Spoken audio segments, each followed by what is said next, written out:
Hi love, you are back with me DJ Lala para sa ating programang Sakto, Klaro, Diretso. So eto na nga po ang ating Byahe Sender of the Night. Hihinto muna tayo sa ating biyaheng burnout para magbigay daan sa isa nating kabisyong sumulat sa ating programa. And this one is a heartfelt story from one of our listeners. Sinento sa atin over at DJ Lala Banderas Facebook page. So wag na natin tong patagalin, my love. This story is worth sharing. So eto na po ang biyahe ni Gretch.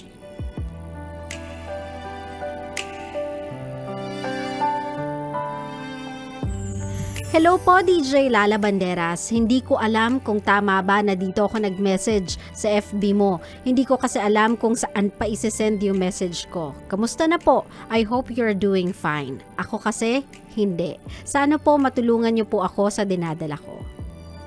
OFW ang mga magulang ko, DJ Lala. After akong ipanganak at ang kapatid ko sa bansa, kung nasan sila, inuwi na kami sa Pilipinas ng lola ko at doon na kami lumaki kasama si lola.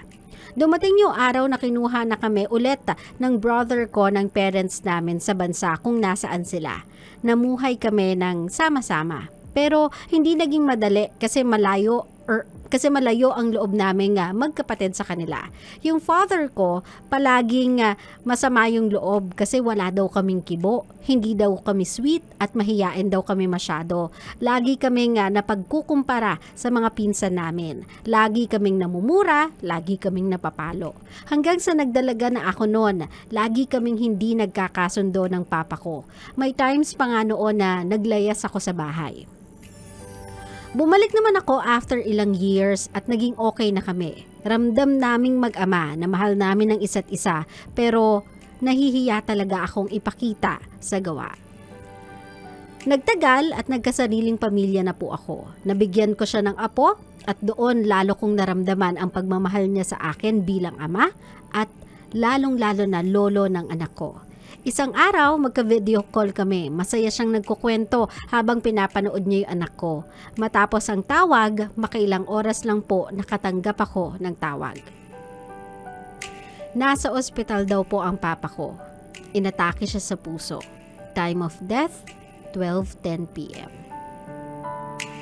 Napakabilis ng pangyayari, DJ Lala. Huling nag-I love you ako sa kanya, hindi ko na matandaan kung kailan. DJ Lala, minsan inaatake na lang ako nang biglang sasabog yung iyak ko kasi naaalala ko siya. Mapa sa train man ako o supermarket, naaalala ko siya. Sobrang sakit po, DJ Lala. After niyang mawala, binuksan ko yung cellphone niya at ang huling mga larawan sa gallery niya ay ako at ang anak ko. Pakiramdam ko po, napakasama akong tao at lalong-lalo na napakasama akong anak. Hanggang ngayon, hindi ko po maipaliwanag yung nararamdaman ko. Paano po ba ako babawi ngayong wala na siya? Hindi po ako matahimik. Sana po mapagaan ninyo ang kalooban ko. Maraming salamat po.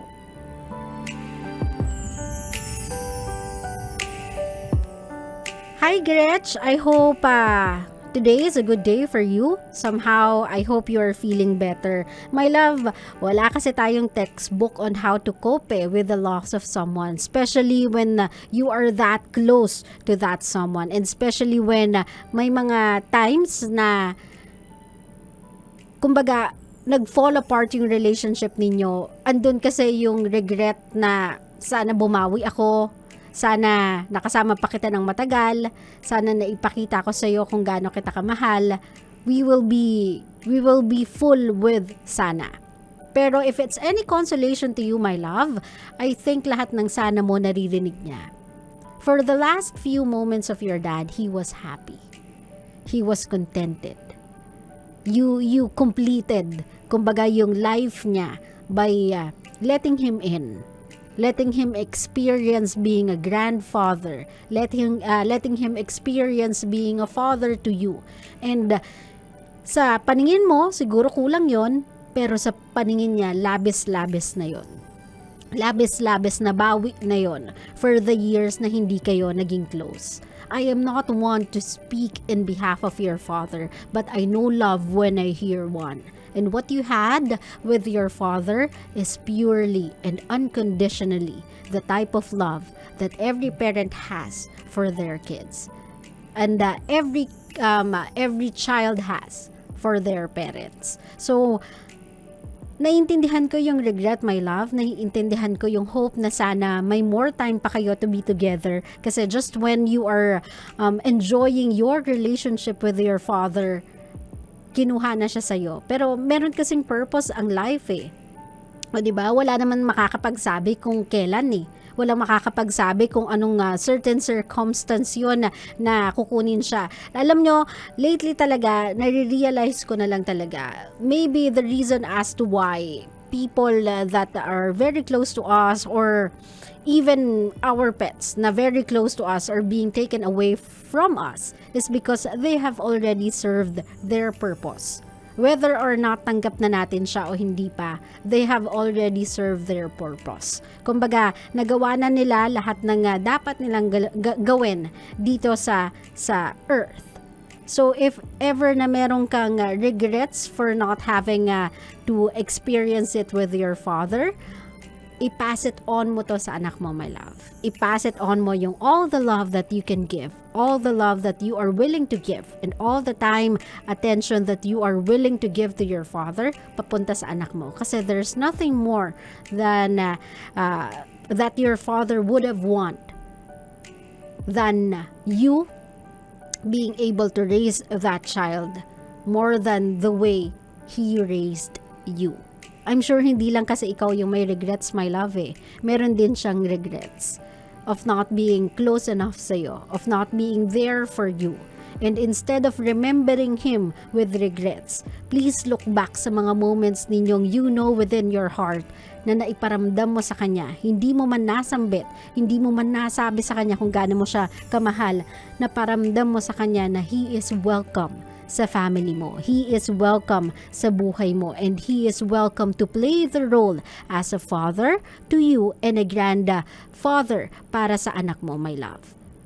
Hindi pa huli ang lahat para bumawi sa kanya. Yung bawi na gusto mong gawin, gawin mo sa anak mo, and he will be more than happy. Kasi you made him happy. Even dun sa unprecedented death niya or pagkawala niya, I'm sure he was complete. Because he knew within his heart na hindi man siya nasabi, hindi man siya explicitly na-explain sa kanya, he was forgiven for the time he wasn't there for you, and he was loved to every single day and every single moment he have shared with you. Naintindihan mo ko, Gretch? So I hope na ma-forgive mo yung sarili mo. Let him be at peace knowing that you have already forgiven yourself for the times na na-miss mo with him. Trinay mong bumawi, Gretch. Trinay mo yung iparamdam sa kanya. At ngayon, I'm sure, sinasabi mo yan sa kanya even if hindi niya na to physically maririnig. But at this moment in time kasi, all we have to do is have faith na even if wala sa atin sila physically, even if hindi natin sila nahahawakan, even if hindi natin sila kaharap, naririnig nila tayo, Gretch. So if there's anything you would want to tell your father, just say it. I know he'll hear it. You just have to believe. Naintindihan mo ko, mahal? We no longer have to live sa past. Sa past mistakes, sa past regrets. All we have to do right now is embrace the present and look forward to the future. Sabi ko nga sa'yo, whatever it is that you want to give sa father mo, pass it on to the human he have loved, even if saglit niya lang nakasama, even if saglit niya lang na nakasalamuha, which is your child. I-pass it on mo to sa kanila. Make them remember how wonderful their grandparents are. Naintindihan mo ko, my love? Hindi tayo pwedeng mabuhay ng regrets. Hindi tayo pwedeng mabuhay na puro tayo panghihinayang. If you wanna honor yung memory ng father mo, if you wanna honor yung love and kindness and thoughtfulness na naranasan mo with your father sa last few moments na nagkasama kayo, if you wanna honor that day, then live for him. Enjoy life for him. And love as if there's no tomorrow in behalf of him. Naintindihan mo ko, Gretch?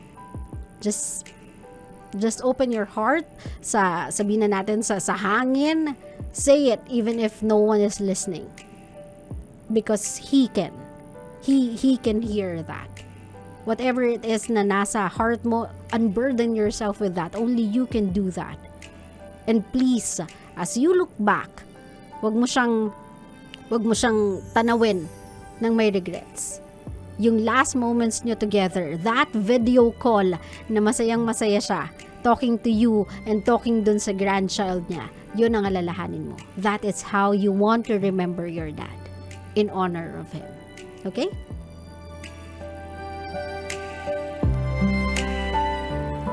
Well, I hope, Gretch, I was able to make you feel a little better. Sabi ko nga sa'yo, wala kasing technique talaga. Walang textbook on how to unburden ourselves sa pain of losing someone or pain of loss. Wala talaga niyan eh. Kasi kung meron yan, marami nang nag-subscribe, marami nang bumili.